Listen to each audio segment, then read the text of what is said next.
साल 2025 की शुरुआत हो चुकी है और साल 2025 की शुरुआत में पोस्ट ऑफिस की सभी स्मॉल सेविंग स्कीम्स की इंटरेस्ट रेट की भी घोषणा हो चुकी है। तो चलिए आज की वीडियो में फटाफट जान लेते हैं पोस्ट ऑफिस की जो सभी स्मॉल सेविंग स्कीम्स होती है उस पर जो पहली क्वार्टर है साल 2025 की यानी फ्रॉम जनवरी टू मार्च 2025 कितने इंटरेस्ट रेट पोस्ट ऑफिस हमें अभी प्रोवाइड करने जा रही है। नमस्कार दोस्तों, मैं हूँ विराज और आपका स्वागत है मेरे चैनल विराज की बातें में। तो चलिए आज की वीडियो को फटाफट शुरू करते हैं। अब सबसे पहले बातें कर लेते हैं पोस्ट ऑफिस की सेविंग्स अकाउंट के बारे में। पोस्ट ऑफिस की सेविंग्स अकाउंट बैंक में खोले जाने वाले सेविंग्स अकाउंट की तरह ही होती है और पोस्ट ऑफिस की जो सेविंग्स अकाउंट है उस पर अभी इंटरेस्ट रेट दिया जा रहा है फॉर फर्स्ट क्वार्टर ऑफ 2025 4% यानी कि 4%। तो अभी जाकर अगर हम पोस्ट ऑफिस पर अपनी एक सेविंग अकाउंट खुलवाते हैं या फिर हमारी जो सेविंग अकाउंट पहले से पोस्ट ऑफिस पर खुलवा के अगर हमने रखी हुई है तो उस पर रखे हुए पैसों पर अभी पहले क्वार्टर में हमें 4% interest rate post office provide करने जा रही है। उसके बाद आ जाती है पोस्ट ऑफिस की टर्म डिपॉजिट यानी कि फिक्स डिपॉजिट। अब पोस्ट ऑफिस में हम 4 टेन्योर के लिए फिक्स डिपॉजिट खुलवा सकते हैं, 1 साल, 2 साल, 3 साल और 5 साल। अब ये जो 4 टेन्योर है इन चारों ही टेन्योर में पोस्ट ऑफिस की जो टर्म डिपॉजिट है उसकी इंटरेस्ट रेट अलग अलग प्रोवाइड किया जा रहा है। अब सबसे पहले अगर हम बातें करें पोस्ट ऑफिस की जो पहली टर्म डिपॉजिट है यानी कि 1 सालों वाली टर्म डिपॉजिट, उस पर इंटरेस्ट रेट दिया जा रहा है 6.90%। उसके बाद आ जाती है 2 सालों वाली टर्म डिपॉजिट, उस पर इंटरेस्ट रेट दिया जा रहा है 7%। फिर आ जाती है 3 सालों वाली टर्म डिपॉजिट, इंटरेस्ट रेट वहां पर दिया जा रहा है 7.10%। और लास्ट में आ जाती है पोस्ट ऑफिस की लास्ट जो टेनियर की टर्म डिपॉजिट है यानी कि 5 सालों वाली टर्म डिपॉजिट, और उस पर इंटरेस्ट रेट दिया जा रहा है 7.50%। तो आप देख सकते हैं जो इंटरेस्ट रेट है पोस्ट ऑफिस की 5 सालों वाली टर्म डिपॉजिट पर उस पर काफ़ी अच्छी खासी मिल रही है।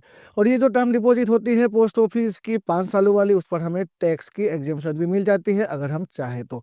अब ये जो टर्म डिपॉजिट होती है पोस्ट ऑफिस की उस पर हम मिनिमम 1,000 रुपये देकर ही खुलवा सकते हैं और मैक्सिमम यहाँ पर कुछ भी लिमिट नहीं रखी गई है पोस्ट ऑफिस की टर्म डिपॉजिट को खुलवाने के लिए। फिर आ जाती है पोस्ट ऑफिस की रिकरिंग डिपॉजिट। पोस्ट ऑफिस पर सिर्फ हम एक ही टेनियर के लिए रिकरिंग डिपॉजिट खुलवा सकते हैं और वो है 5 सालों के लिए। और जो इंटरेस्ट रेट एट प्रेजेंट दिया जा रहा है पहले क्वार्टर ऑफ 2025 वो दिया जा रहा है 6.70%। मिनिमम इन्वेस्टमेंट पोस्ट ऑफिस की जो रिकरिंग डिपॉजिट होती है उस पर रखी गई है 100 रुपये, यानी कि हम सिर्फ महीने 100 रुपये से ही पोस्ट ऑफिस की जो रिकरिंग डिपॉजिट है उसको खुलवा सकते हैं और मैक्सिमम इन्वेस्टमेंट की कुछ भी लिमिट नहीं रखी गई है पोस्ट ऑफिस की रिकरिंग डिपॉजिट पर।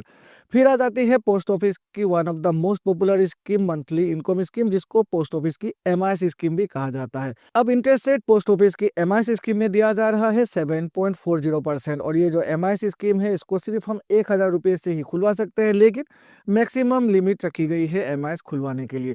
अगर हम सिंगल खुलवाते हैं एमआईएस स्कीम को अपने नाम पर तो 9 लाख रुपए मैक्सिमम इन्वेस्टमेंट अमाउंट रखा गया है, और अगर हम ज्वाइंटली अपने किसी भी फैमिली मेंबर के साथ खुलवाते हैं तो 15 लाख रुपए रखी गई है पोस्ट ऑफिस की एमआईएस स्कीम की मैक्सिमम इन्वेस्टमेंट अमाउंट। अब ये जो पोस्ट ऑफिस की एमआईएस स्कीम होती है इस पर जो भी इंटरेस्ट रेट प्रोवाइड किया जाता है हर महीने हमारी जो सेविंग अकाउंट है चाहे वो पोस्ट ऑफिस की हो या फिर किसी भी दूसरे बैंक की सेविंग अकाउंट हो उस पर क्रेडिट कर दिया जाता है। अब उसके बाद आ जाती है पोस्ट ऑफिस की एक्सक्लूसिव स्कीम्स। अब पोस्ट ऑफिस की एक्सक्लूसिव स्कीम्स में सबसे पहले आ जाती है पोस्ट ऑफिस की महिला सम्मान सेविंग सर्टिफिकेट। ये एक नई स्कीम है जिसको सिर्फ और सिर्फ वोमेन यानी कि महिलाओं के लिए ही पोस्ट ऑफिस ने प्रोवाइड किया गया है। इंटरेस्ट रेट दिया जा रहा है पहले क्वार्टर के लिए 7.50%। और ये जो पोस्ट ऑफिस की महिला सम्मान सेविंग सर्टिफिकेट है इसमें मिनिमम इन्वेस्टमेंट अमाउंट रखी गई है 1,000 रुपये और मैक्सिमम इन्वेस्टमेंट अमाउंट रखी गई है 2 लाख रुपए, मतलब 2 लाख से ऊपर हम महिला सम्मान सेविंग सर्टिफिकेट में इन्वेस्ट नहीं कर सकते। अब ये जो पोस्ट ऑफिस की महिला सम्मान सेविंग सर्टिफिकेट है इसकी मैच्योरिटी पीरियड रखी गई है 2 साल, और 2 सालों के बाद ये जो स्कीम है ये मैच्योर हो जाती है। उसके बाद पोस्ट ऑफिस की अनदर एक्सक्लूसिव स्कीम किसान विकास पत्र। पोस्ट ऑफिस के किसान विकास पत्र में भी एट प्रेजेंट इंटरेस्ट दिया जा रहा है 7.50%। अब ये जो पोस्ट ऑफिस की किसान विकास पत्र है ये सिर्फ और सिर्फ तभी मैच्योर होती है जब पैसे जो हमने इन्वेस्ट किए हुए वो डबल हो गए हों, और जो करंट इंटरेस्ट रेट है उसके हिसाब से ये जो पैसे है ये 115 महीनों में मैच्योर हो जाएगी यानी कि डबल हो जाएगी।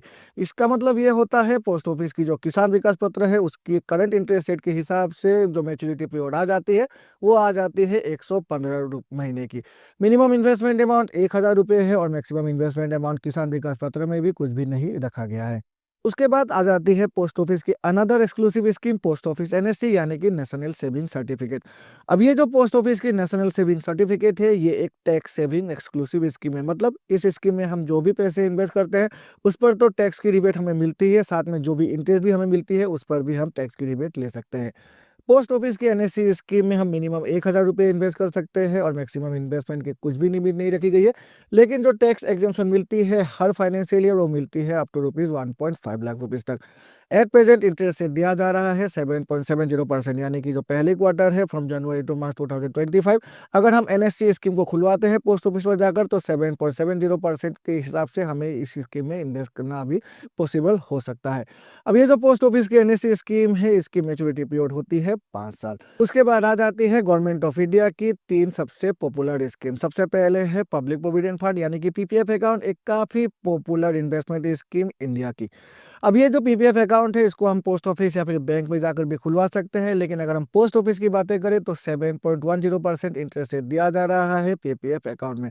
पब्लिक प्रोविडेंट फंड एक ऐसी अकाउंट है जहां पर हमें ट्रिपल ई टैक्स एग्जेम्पशन मिल जाती है, यानी कि जो भी पैसे हम इन्वेस्ट करते हैं उस पर किसी भी प्रकार की हमें टैक्स पे नहीं करना पड़ता है, और जो भी पैसे एज ए इंटरेस्ट हमें मिलती है उस पर भी हमें एक भी रुपये टैक्स पे नहीं करना पड़ता है। तो ये एक ऐसी स्कीम है जहां पर हमें बिना टैक्स पे किए ही पूरे के पूरे पैसे मिल जाते हैं at the time of maturity. PPF account की मैच्योरिटी पीरियड होती है 15 सालों की। मिनिमम इन्वेस्टमेंट अमाउंट रखा गया है 500 रुपये और मैक्सिमम इन्वेस्टमेंट अमाउंट एक फाइनेंशियल ईयर में रखा गया है 1.5 लाख रुपए। उसके बाद गवर्नमेंट ऑफ इंडिया की दूसरी सबसे पॉपुलर स्कीम, और वो है सीनियर सिटीजन सेविंग स्कीम। अब ये जो सीनियर सिटीजन सेविंग स्कीम है, ये एक ऐसी स्कीम है जिसको एक्सक्लूसिवली सीनियर सिटीजन के लिए ही रखा गया है। मतलब वे व्यक्ति जिनकी उम्र 60 साल या फिर 60 सालों से ऊपर हो चुकी है, वही जाकर सीनियर सिटीजन सेविंग स्कीम को खुलवा सकते हैं पोस्ट ऑफिस पर।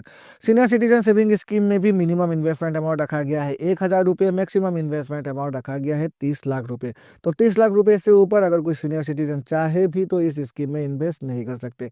सीनियर सिटीजन सेविंग स्कीम की मैच्योरिटी पीरियड होती है 5 सालों की, और एट प्रेजेंट यानी कि जो फर्स्ट क्वार्टर है साल 2025 की, उस पर जो इंटरेस्ट दिया जा रहा है सीनियर सिटीजन सेविंग स्कीम में, वो दिया जा रहा है 8.20%, जो कि पोस्ट ऑफिस की किसी भी स्मॉल सेविंग स्कीम के साथ अगर हम तुलना करें तो सबसे ज्यादा इंटरेस्ट रेट है। अब उसके बाद आ जाती है भारत सरकार की तीसरी स्कीम, सुकन्या समृद्धि अकाउंट।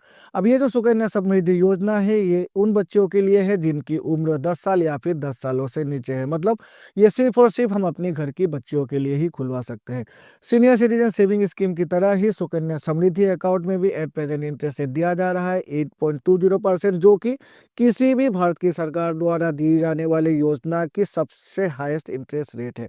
अब सुकन्या समृद्धि योजना जो होती है उसकी मिनिमम इन्वेस्टमेंट अमाउंट रखा गया है 250 रुपये और मैक्सिमम इन्वेस्टमेंट रखा गया है 1.5 लाख रुपए एक फाइनेंशियल ईयर में। और पीपीएफ यानी कि पब्लिक प्रोविडेंट फंड की तरह ही सुकन्या समृद्धि योजना एक ऐसी योजना है जहां पर हमें ट्रिपल ई टैक्स की एग्जेम्पशन मिल जाते हैं, यानी कि हमें किसी भी प्रकार की टैक्स पे नहीं करना पड़ता है सुकन्या समृद्धि योजना में। सुकन्या समृद्धि योजना की जो मैच्योरिटी पीरियड है वो रखी गई है 21 सालों की। तो ये है वो स्कीम जो हम पोस्ट ऑफिस पर जाकर अभी खुलवा सकते हैं, और जो current interest rate at present government of India ने डिक्लेयर किया है फॉर फर्स्ट क्वार्टर ऑफ 2025, यानी कि 1 जनवरी 2025 से लेकर 31 मार्च 2025 के बीच। अब ये जो इंटरेस्ट रेट है, इसकी जो चार्ट है, इस चार्ट को मैं अभी दे देता हूँ अपनी इस वीडियो में, आप देख लीजिए, आप नोट कर लीजिए और एक स्क्रीनशॉट रख लीजिए, जिससे कि अभी अगर आप एक पोस्ट ऑफिस पर जाकर किसी भी स्कीम में इन्वेस्टमेंट करने के बारे में सोच रहे हैं तो इस चार्ट के थ्रू आपको पता चल जाएगा कि इस स्कीम में कितनी इंटरेस्ट रेट पोस्ट ऑफिस अभी प्रोवाइड कर रही है फॉर फर्स्ट क्वार्टर ऑफ 2025। आशा है इस वीडियो को देखकर आपको कुछ नया इन्फॉर्मेशन मिला होगा, और अगर मिला है तो मेरे चैनल को लाइक और सब्सक्राइब करें। सब्सक्राइब करके बेल आइकन को प्रेस करें, जिससे कि मेरे ऐसे ही नए वीडियोस की नोटिफिकेशन तुरंत आपके पास मिल जाया करेगी। अब चलिए मिलते हैं अपने अगले वीडियो में, तब तक के लिए goodbye and take care.